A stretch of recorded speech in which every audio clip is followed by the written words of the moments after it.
कहाँ तो तय था चरागाह हर एक घर के लिए, कहाँ चराग मयस्सर नहीं शहर के लिए।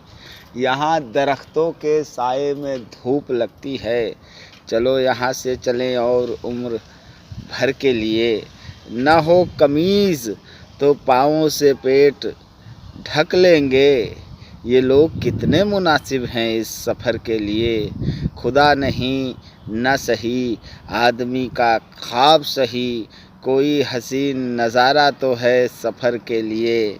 वे मुतमईन हैं कि पत्थर पिघल नहीं सकता, मैं बेकरार हूँ आवाज़ में असर के लिए। और तेरा निज़ाम है तू सिल दे ज़बान शायर को, तेरा निज़ाम है तू सिल दे ज़बान शायर को। ये एहतियात ज़रूरी है इस बहर के लिए। और जिए तो अपने बगीचे में गुलमोहर के तले, मरे तो गैर की गलियों में गुलमोहर के लिए। कहाँ तो तय था चरागाह हर एक घर के लिए, कहाँ चराग मयस्सर नहीं उम्र भर के लिए। यहाँ दरख्तों के साए में धूप लगती है, चलो यहाँ से चलें और उम्र भर के लिए। नमस्कार दोस्तों, मैं अमित दुबे। दुष्यंत कुमार की इस गज़ल को आपने सुना। दरअसल दुष्यंत कुमार एक ऐसा शायर जिसने सामाजिक और राजनीतिक व्यवस्थाओं पर करारा चोट किया। उन्होंने अपनी किताब साए में धूप में भूमिका में ये लिखा कि मिर्ज़ा गालिब बहुत बड़े शायर थे। मिर्ज़ा गालिब और मेरी तुलना नहीं की जा सकती, लेकिन मिर्ज़ा गालिब का जो दर्द था और मेरा जो दर्द है, हालांकि मिर्ज़ा गालिब का जो दर्द था वो उनकी व्यक्तिगत पीड़ा थी, उसको उन्होंने सामाजिक किया। लेकिन मेरी यह जो पीड़ा है वो मेरी तो है ही, साथ में सामाजिक भी है,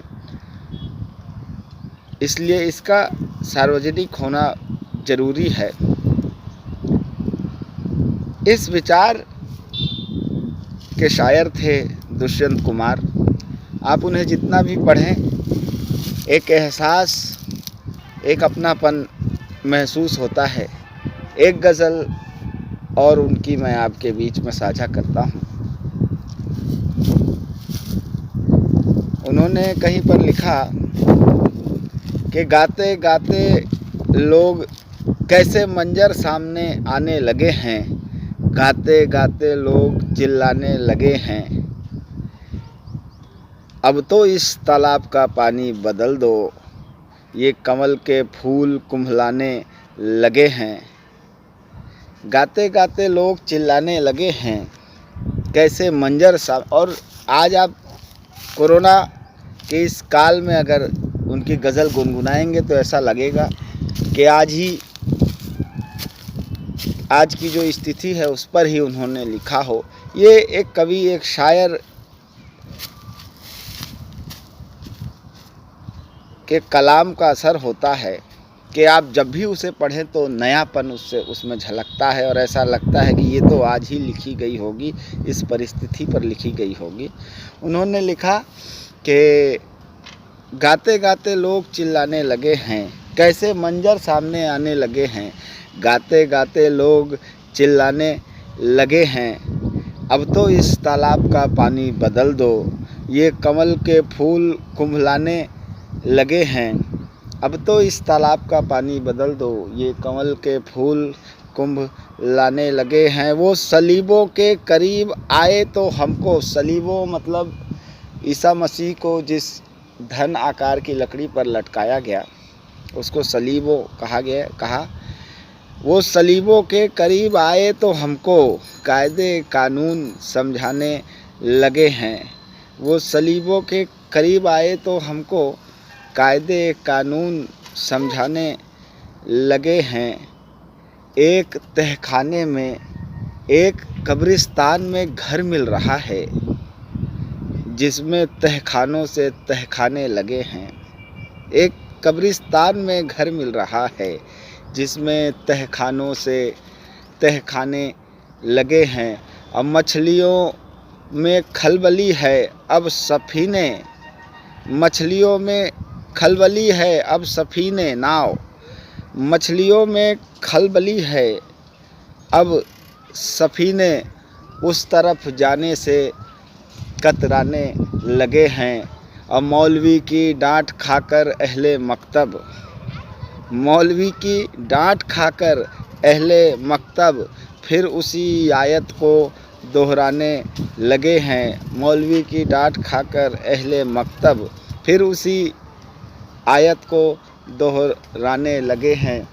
मौलवी की डांट खाकर अहले मकतब फिर उसी आयत को दोहराने लगे हैं। अब नई मौलवी की डांट खाकर अहले मकतब, मौलवी की डांट खाकर अहले मकतब फिर उसी आयत को दोहराने लगे हैं। ये गज़ल दुष्यंत कुमार की किताब साए में धूप से ली गई है। बहुत अच्छा आपने सुना, बहुत बहुत धन्यवाद आप लोगों का। और मेरी गुजारिश है कि एक बार आप ज़रूर दुष्यंत कुमार को पढ़ें, दुष्यंत कुमार को गढ़ें, दुष्यंत कुमार को जीने की कोशिश करें। 4 मिसरे उनके मैं पढ़ता हूँ और इस वीडियो को यहीं बंद करता हूँ, समाप्त करता हूँ।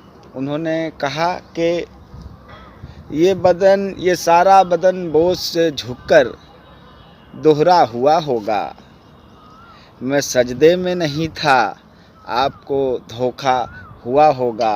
और यहाँ तक आते आते सूख जाती हैं कई नदियाँ, यहाँ तक आते आते सूख जाती हैं कई नदियाँ।